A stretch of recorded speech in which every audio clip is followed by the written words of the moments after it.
On today's show, the Dallas Mavericks have become a lot of people's contender. How have they turned it around from the beginning of the season? What the last couple of months has changed for the Dallas Mavericks? We'll talk about that and more on today's Locked On Mavs. I'm Luka Doncic, and this is Locked On Mavericks podcast. Mavericks, NBA champions. Bang! Bang! It's good! And the Mavericks have won the game! If you don't believe, you shouldn't be here. Loyalty never fades away. And welcome. You are locked on to the Dallas Mavericks. My name is Nick Angstadt, media member and NBA channel manager for the Locked On Podcast Network, your team every day. Thanks for being part of the show and making Locked On Mavs your first listen today, where the best way you can help us grow the show is to listen every day on any podcast platform, leave a 5-star review, like the video on YouTube, and comment anything below. Let me know. Name one reason the Mavs have turned it around over the last few months in the comment section. Today's episode is brought to you by FanDuel. Make every moment more. Right now, new customers get $200 in bonus bets with any winning $5 bet. That's $200 if your bet wins. Visit FanDuel.com/lockedon to get started. And joining me, if you watch a Dallas Mavericks game, you've seen her at the beginning, the middle, the end. What you got for me? Dana Larson. Oh, it's so good to be back, Nick. Thank you. And what a difference a year makes, right? Oh my gosh. It was one agonizing loss after another this time last year, and now it is just one amazing win after another. Yes, they're coming off a loss at the end of the road trip, but it was a 4-1 uber successful road trip, and the future is so bright. We're so excited for what lies ahead this time around. So glad to not be last year. Yes. This time last year, the Mavs had just lost that overtime game to the Hawks, where they played Christian Wood and JaVale McGee the whole game. Kyrie had like 40, right? But they still lost. Oh my gosh. Yeah. He had 41. The Charlotte losses had already happened, so the end of the season was nigh. The tanking talk was far and wide. I got somebody tweeted at me the screenshot of me reacting to the Hornets losses, just like slumped over in my chair and like a bottle of wine in my hand, just like very different. Alone. Very different. And so Yes. we'll look at maybe the year in the Mavs, I guess, and how they've turned it around, and especially the last couple of months. We'll look at how the Mavericks have turned this whole thing around and really just taken a huge step forward and become a lot of people's dark horse team. They're maybe a straight up contender team. So there's a lot of things we'll get into. We'll talk about there's health, there's offensive changes, there's defensive changes, but there's one change that I really want to talk about. And let's start here, Dana. The Mavs have turned it around almost completely. Since February 5th, Dallas is 19-7, second best record in the NBA. They have the third best offense, tied for third best offense. They have the 8th best defense, so top 10 in both in the last February, March, beginning of April. So 2 months and some change. And since March 7th, they're 11-2 with the 6th best offense and the 3rd best defense. So their defense is even trending up, which has been amazing. And I think one of the big changes that has really helped this is, I got to give Jason Kidd credit, the starting lineup change to put in Daniel Gafford and Derek Jones Jr. and to bench Derek Lively and Josh Green, and then Josh Green goes out with the injury. But you look at those two different lineups, and the Luka, Kyrie, PJ Washington, Josh Green, Lively lineup played not a ton, like 100 possessions or so, had 133 offensive rating. Insane offense. But their defense allowed 118 points per 100 possessions, which is just not good defense. That's pretty bad defense. Since the change, the Mavs lineup with Luka, Kyrie, PJ Washington, Derek Jones Jr., and Daniel Gafford has 118 offensive rating, which is still really good. Would be tops in the league. And a 95.9 defensive rating, which is elite for that. And I think this new change of the starting lineup, they got their first loss with this starting lineup last night in the close game against the Warriors. But that starting lineup change, I think, is one of the main reasons why they've really turned it around lately. I totally agree. And I like, too, that there was the willingness to look for a spark and to change something up. Gafford's a guy who has basically been starting. So I think he was really comfortable in that role. And then, with Lively, and you kind of use the word benched him, right? And that sounds a little negative, but I don't think that it was negative at all. And the beauty of that young kid is he doesn't take anything negatively, right? He uses everything as motivation and to get better. And this is a great role. And it was a great role for him. I think because we've talked a number of reasons about it, but he wouldn't get in foul trouble early on. He would come in more of a flow of the game. Whatever he was seeing on the court before he went in, he's such a smart guy. He's processing, and then he goes in and he uses what Gafford used as a game plan. So I think he's a rookie. He's a really young guy. It made a lot of sense to have a veteran with so much size and all of that rebounding ability and shot blocking that Gafford brings. That seems so smart to lean into that side of the defense. Same with Derrick Jones Jr., a guy that, the length and the bounciness that he brings, I think was great out defensively on the perimeter. So, yeah, and I think they needed a spark in that moment. They'd lost 5 of 6, and to make a change and for everybody to accept it and to buy into it and be okay with it. Those were great. Those were great things too. I think a sign of the character of this team. Absolutely. And I think with Gafford, like the difference between Gafford and Lively, if you say, well, why did they even need to do that? Wasn't Lively doing a good job? Wasn't he? I think he was. Like, he was doing a great job for a rookie, right? Like a really great job. Been really impressed. I spent most of the offseason saying, all right, well, they've got this rookie, and rookie starting center had not made, like, a team with a rookie starting center had not made the playoffs since like Al Horford, going back to when he was a rookie in I think it was Atlanta or wherever, and then a team had not been like above 500 since Yao Ming, going back to like starting a rookie center. Like, it just had not happened before. And so for the Mavericks to have this kind of team success with the rookie center starting as much as Lively did had been amazing. Lively played really well. But with Gafford, I think you can play with more force. You play with more there's more strength around the rim. He deters a lot of shots, and then he also, the rebounding, I think, is just on a different level than what Lively is. And I think it's not a knock on Lively. It's more like Gafford's just a really good rebounder, really great hands, can just is really strong, can finish around the rim, and you can play with more force in that way. And they've been playing this advantage offense where, all right, what advantage can we get? We'll go on that, and we don't just do one thing anymore. And we'll talk about that a little later with offense. But with Gafford, he accentuates that, I think, a lot. And then bringing Lively off the bench allows you to have a similar kind of advantage, but just against, backup guys. And that has been really, really good too. Yeah, it just takes the pressure off just a little bit for someone who's 20 years old, right? And is your mind is spinning and your body has to be moving as quick as the game is, and it's at a whole different level than where you were in college just 1 year ago. So to back that off just a little bit, so we didn't have like some early mistakes that might get him off the court a little bit too quickly. Instead, you just come in a more comfortable, confident place to play. Yeah, absolutely. And on Lively, as we're recording this, we don't have an update on his injury. Jason Kidd said he could be out 2 weeks. I think he was just kind of speculating. And as we all know, I'm not a doctor, so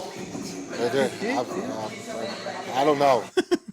That drop is, we looked up where that drop was from before the show, and it's from right before the 2022 playoffs when Luka was going to be out for the first couple of games for in the playoffs.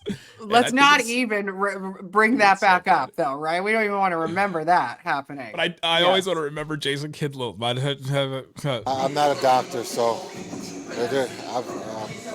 I don't know. It's so funny to me. But yeah, this starting lineup change has been awesome. And Daniel Gafford, when he's on the court, the Mavs defense is 7 points per 100 possessions better. That's the most on the team. It's an insane difference. I mean, he's just made such a big difference there. PJ Washington, too, being added to the starting lineup, and ever since he brought in, he's second on the team. Mavs are 5 points per 100 possessions better defensively. Both of those guys, when they play together, the defensive rating's 106.8. Like, they just have completely changed this team around, and like the starting lineup change, it kind of accentuates and kind of highlights that big change. So, I mean, and we're talking about, nice work, Jason Kidd, and you have to just keep crediting Nico Harrison with this unbelievable midseason trade that addressed the needs of the team. And not only did you address those needs, but then it immediately helped. And you had enough time to implement, things that you needed. You needed to kind of have a training camp with those guys and work through things, which fortunately they had just enough time to do, having this happen at the trade deadline. But you just can't say enough about this move being made and how it has changed the entire complexion of this team and the potential of this season. And a lineup change comes with guys getting bigger roles and also comes with guys getting smaller roles. And so coming up, let's talk about those guys that have accepted smaller roles. Let's talk about how the defense is different. Let's talk about all that and more coming up. Today's episode is brought to you by Amazon Fire TV. It's your destination for sports, live games, highlights, all kinds of stuff. Amazon offers amazing viewing experiences with smart TVs, as well as Fire Stick that you can just stick into your TV, make it a smart TV, and you get millions of movies, TV episodes, as well as free and live TV. Whether it's opening week for baseball, college basketball tournaments, you want to have that Fire TV. Fire TV recently created Fire TV channels to deliver a constant supply of the latest videos from your sports brands, all for free. That includes Locked On, the Locked On Sports Today channel, as well as the Locked On Sports Dallas channel, Locked On Sports LA channel, wherever you are, we've got one of those. Check out the Fire TV channels on Fire TV and Alexa devices. If you haven't checked out the Fire TV channels, you should go to amazon.com/LockedOnFireTV, amazon.com/LockedOnFireTV.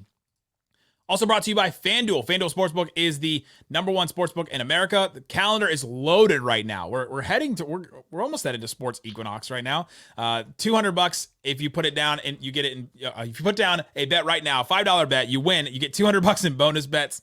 If you want to use that later on, America's #1 sportsbook, you can go check out some of the MVP odds for Luka.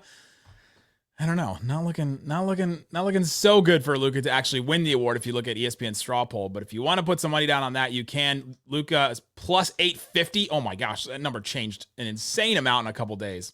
So those numbers are flying around all over the place. Mavs for the NBA Finals, they're plus 2,500. They're still behind the Suns, which makes no sense to me, FanDuel. But go FanDuel.com/LockedOn, America's #1 sportsbook.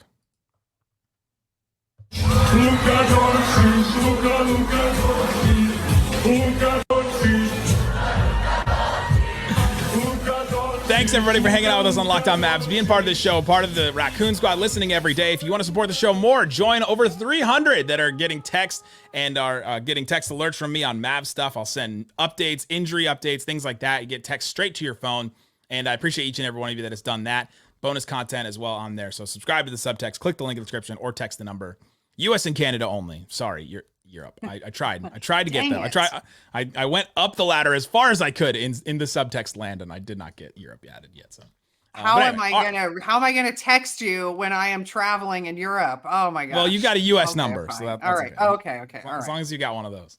So we talked about the starting lineup change, and that was a huge thing and a huge reason why the Mavs turned it around. With the lineup change, though, comes guys have to accept a smaller role, and I think that's another reason why the Mavs have turned it around and been as good as they have. You look at Derek Lively. We mentioned him before. Before the trades, he was playing 26 minutes a game.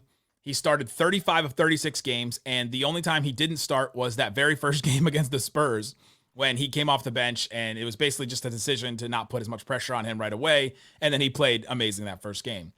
So his role has gone down significantly. I mean, 7 minutes a game less he's playing, and he's only started 7 of 19 games, and Gafford has now taken that role from him. Well, I wonder too, with the fact that he's injured right now, that's front of mind for me. Is this maybe the 4th injury that he's dealt with in his rookie season?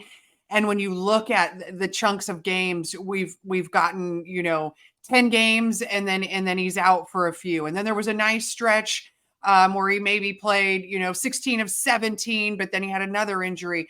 So if he is working to build up his NBA body right now, and, we're noticing that there are things happening to a guy who's 7 feet and built a little bit slight at the moment at his age, maybe there's some also usefulness to the fact that you're going to play him a little less minutes. You need this guy. That we know that's been proven. And you don't want to overdo it. Gafford has a little more meat on his bones. He's been in the league longer. He's been a guy that's proven to be really durable. When you look at, through the years, his injuries and things that he's been dealing with or not. I don't know if there's anything to that. This might just be a nice unintended consequence, perhaps, of, playing Lively a little bit less minutes. Now they got to get him back, obviously, but that could be something too. And he's the first to tell you, I will do whatever this team wants. Yes. I'll do the dirty work. I'll play less minutes. Whatever you ask of me, that is who I am. That's what my role is. And he's just really happy to, to be a part of things. Yeah, it's kind of been a way to like skirt the rookie wall for him a little bit. It's like, all right, let's take the pressure off of you. It came at a really good time, honestly, for him to do all this. And his injuries have been so weird. Like they've been, he gets undercut by Scoot Henderson that one play, gets whacked in the face and breaks his nose in 3 places. Like just been some just weird freak stuff on him. But yeah, it probably is better for him to play a little less. The other player I think that has taken a lesser role, but because the Mavericks, it's a very similar reason as what we just talked about with Lively, is Dante Exum. He had that stretch where before he got injured, he was playing 31 minutes a game. He was playing a big role. Kyrie was out in that time. Remember, that was back in December when he had all those 20-point games, and he was a huge part about what the Mavericks did. Since he's been back, he's been playing 18.6 minutes a game. And so he's kind of taken a lesser role, but I think it's because of injuries and the Mavs kind of trying to save him a little bit because he's proven to just be really important. And honestly, one of the reasons why the Mavs kind of turned it around is they have that other ball handler. And every time he steps on the court, it's like a spark. And if that is something that you sort of bottle up and then it explodes when he's out there for the spurts of time that he's there, that is a really, really nice thing for the Mavericks to have as an option. I don't think that he'd be overexposed in any way if he was playing more minutes, but I do think because of the injury issues that he's had historically, and then what it felt like to lose him for a long extended period of time this season, they don't want to take those chances. And so he may his minutes may go up in the playoffs. We may see that. And I love seeing him finish games. And you want to kind of work, pace it as a game goes so that he is out there and available at the end of games, if that's what you choose to do in those moments. So it makes sense to me right now. And it's probably hard. Those are, guys that want to play more. Coach wants to play you more, but you're having to like, just be smart about it. He's got a non-guaranteed contract next year, which we think the Mavs will pick up because it's only like $3 million. But still, like, this is a guy that's trying to make his way back in the NBA and like stay back in the NBA, and that's a tough thing to swallow. So for him to accept that role and to embrace it has been really good. The other player that has taken a smaller role, whose role has been like jerked around so many times since he's been with the Mavericks, is Tim Hardaway Jr. Before the trades, he was playing 30 minutes a game, and since then he's been playing 21 minutes a game. And that role has gone way down. And there are times when we just, don't even see him like in a second half sometimes. And he's accepted the role. And I think that, say what you want about what he brings to the table, what he doesn't bring to the table and all that. I think he's accepted the role, and he's not, pouting or, like taking a bunch of shots that he shouldn't take, because like, I gotta get mine kind of thing. It feels like he's playing along and he's accepting this new role and where he is with the Mavericks. And I think you do have to credit him for that, because the locker room is so good, right? Yeah. And it's such a good place where guys are pulling for one another, where they trust each other, where they're happy for each other. That would stick out like a sore thumb in this locker room if you're over there pouting, complaining, I want more shots, while everybody else is happy to pull and do whatever they need to do to help.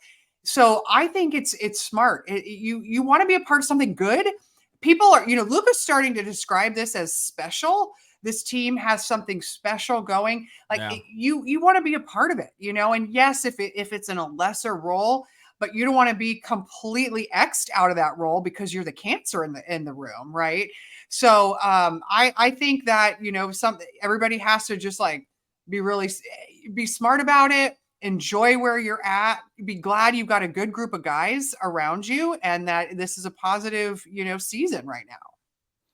Yeah. You won't go there, but he could have done what Christian Wood did last year, right? Like, sure. And wanted his minutes and wanted his shots and chucked up a bunch of shots and called his own number a bunch. And yeah, Tim will do that. He's got a green light still to take shots, but yeah, I just think that him accepting the role has been different than some things that we've seen in the past. And so players accepting the roles and accepting a smaller role has been a big reason why I think the Mavericks have turned it around, because of what you just said. The chemistry on this team is great. And that's what we saw in 2022. And now this Mavericks team is taking a similar vibe into this next, into this next stage and into this next playoff run, hopefully. And honestly, give credit to Markieff Morris for it with, the players only meeting that they had after all those losses. And Like, he's been a good vet and all that stuff. Like, you got to give some of those guys the same reason we gave like Theo Pinson and Boban and guys like that at the end of the bench credit. Like, give Markieff credit for it. I totally agree with you. And I also think, I mean, we can't go any further without talking about what Kyrie Irving has done in that leadership role. Yeah. Because I think he is, uber respected, obviously, by feels like almost universally by players and teammates on the Mavericks. Really look up to him. Luka is still so young, and we forget that because he is a generational talent who plays like he's been playing forever. Kyrie is significantly older. Sorry, Kyrie, but he has a lot more years of where guys are going to respect what he comes in and says, and he comes in with a real calm demeanor, and he tells everybody we're fine, relax, it's okay. He was one that Tim Hardaway Jr. Was really using as somebody to get through that tough shooting stretch. Kyrie told him, you're fine. Just keep shooting. We've been in this league forever. You're going to be fine. The shots are going to fall. And when you hear Kyrie tell you that, there's no panic in it. I think that's been one of the biggest reasons this team did not lose faith when they lost 5 of 6 at a bad time of year, and everybody's starting to look at each other, and it could be easy to start pointing fingers when you're looking at each other. Instead, it was like kumbaya, arms around each other. And I think a lot of that had to do with the way Kyrie kind of went in and set the tone. Yeah. Well, you had that quote from Daniel Gafford, was like, when something bad happens on defense, everyone starts pointing fingers. Like, they were doing that, and then they changed it around. And like, that turnaround has been absolutely massive. Coming up, Kyrie Irving has done something else that I think is one of the more obvious things that I don't think people are talking about enough, and I'll tell you what it is coming up. Today's episode is brought to you by Robinhood. Did you know that even if you have a 401k for retirement, you can still have an IRA? Robinhood is the only IRA that gives you a 3% boost on every dollar you contribute when you subscribe to Robinhood Gold. But get this, now through April 30th, Robinhood is even boosting every single dollar you transfer in from retirement accounts with a 3% match. That's right, no cap and no cap on the 3% match. Robinhood Gold gets you the most for your retirement thanks to their IRA with a 3% match. This offer is good through April 30th, so get on it now. Get started at Robinhood.com/boost. Subscription fees apply. And now for some legal info. Claim as of Q1 2024, validated by Radius Global Market Research. Investing involves risk, including loss. Limitations apply to IRAs and 401ks. 3% match requires Robinhood Gold for 1 year for the date of the first 3% match. Must keep Robinhood IRA for 5 years. The 3% match on transfers is subject to specific terms and conditions. Robinhood IRA available to U.S. customers in good standing. Robinhood Financial LLC, member SIPC, is a registered broker-dealer.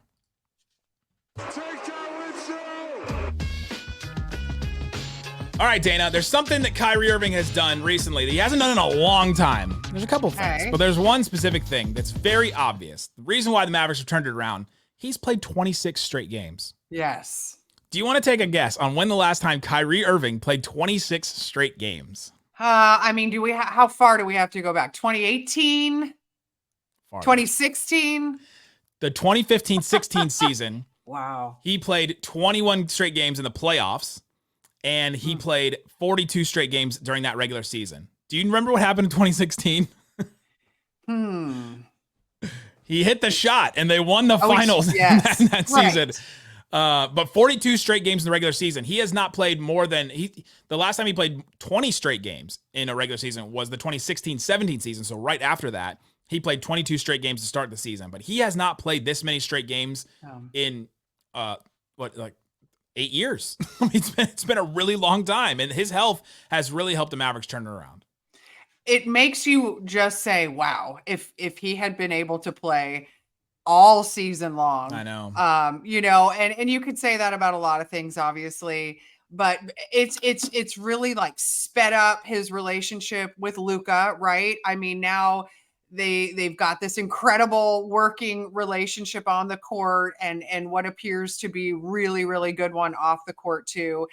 But they needed to have all of that time together. They needed to have consecutive games finally playing. And you know what else? I think to the point of the regular starting lineup and consistency with lineups and rotations, that has made a huge difference. Everybody knows you're more comfortable with who's on the court with you, and when Kyrie's on the court, everybody's comfortable. He is a guy that, just is a calming effect, and he's a ridiculous talent. He's so much fun to watch. And if you got him healthy and you can have him late in games to help you win big games, I mean, it's a huge, huge difference. Obviously, health is everything with him.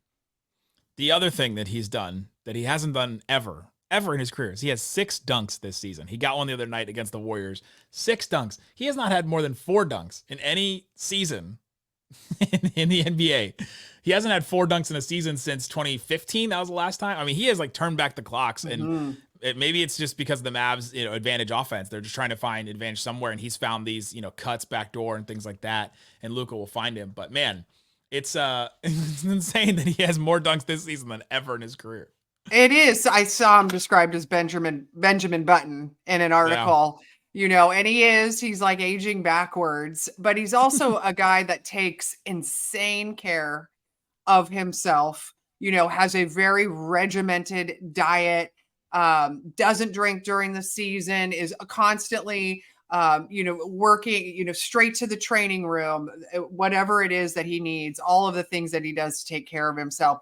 And it doesn't feel all that surprising, honestly, when the stuff that he does, and just the incredibly competitive side of him. He recently said, like, I said at 8 years old, I wanted to be the greatest ever. And whatever it was going to take to do that, I was going to do. He is willing to sacrifice. He is willing to put in all the extra time. So I don't know. It's fun. It's fun to see him doing it. And I'm not surprised. A couple more stats that I have here, the reasons why the Mavs have turned it around. We talked about the defense, how the defense has been so different. Their field goal percentage, the only thing that's really changed, the Mavs are allowing the same types of shots, like the same percentage of shots, like where the shots are coming from has been pretty much the same. The one big difference between before the trades defense and after the trades defense is before the trades, the Mavs are allowing 70% at the rim. So if you got to the rim 7 times out of 10, you're going to hit the shot there. That was 28th in the NBA. Awful. It's just a turnstile once you get to the rim. Since the trades, 62.6%, which doesn't sound that great, but that's 3rd in the NBA.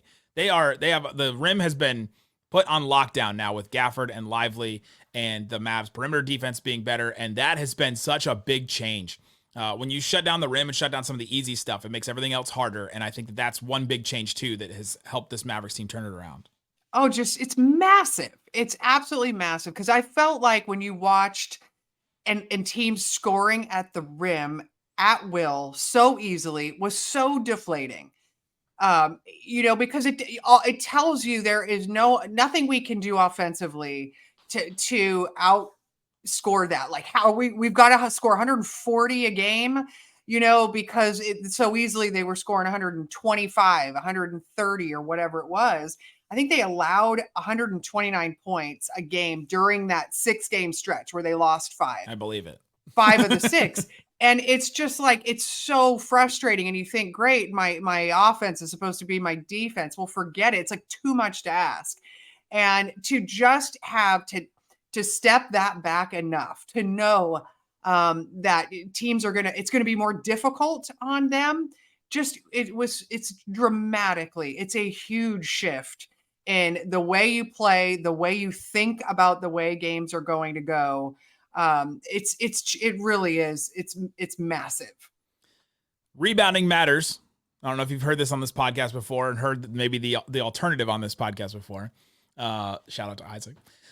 Defensive rebound percentage, just like the percentage of defensive rebounds your team gets. Before the trades, the Mavs were getting 69%. That was not nice. 27th in the NBA. They were 27th in the NBA in defensive rebound percentage. After the trades, 73%. They're 9th in the NBA. That change in defensive rebounding as well. So they're allowing less shots to be made at the rim, and they're getting defensive rebounds and closing possessions. That defense has completely changed on that. And the last stat I want to bring is the Mavs aren't relying on the 3 as much anymore. When the Mavs shoot under 32% before the trades, when they shoot under 32% from 3, before the trades, they were 1-8. Since the trades, they're 6-1. when they shoot under 32% from three. They've just completely changed that. All right, we're not a one-trick pony on offense anymore. And it's such a relief for them to know that and to be able to choose a different identity in a game if it isn't working. Because in the Golden State game, for example, like if Derrick Jones Jr. is not going to hit a shot, there are games where other guys are not going to help with that. You're going to be counting on Luka and counting on Kyrie, and the three is going to disappear. I mean, you want it to be there consistently. It's amazing when they're hitting 22 threes and you beat the Kings because everything is perfect, right? But there are going to be games where guys shots are just not falling. And you may have role players who are, it's a bonus when we get it, right? But you cannot rely on it. And I think that is just makes you feel so much better about their chances to make a run in the playoffs when it isn't live or die by the three, because you know how easily it is to take away that. Good teams know how to strategize and take away things from you. And I just think for them to have the belief that they have balance in not only their roster, but the way they play is really, really good. Absolutely. So those are the reasons why the Mavs have turned it around. You can listen to Dana Larson on Bally Sports whenever the Mavs, or on WFAA. Or too, WFAA, right? yeah. We're all over the place. It's great. So whenever the Mavs play, and we'll be back. We'll have more Mavs stuff. I'll probably continue to do shows until I die. So continue to watch Locked On Mavs. Guys, thanks so much for listening to Locked On Mavs. Peace out. Boom. You're funny.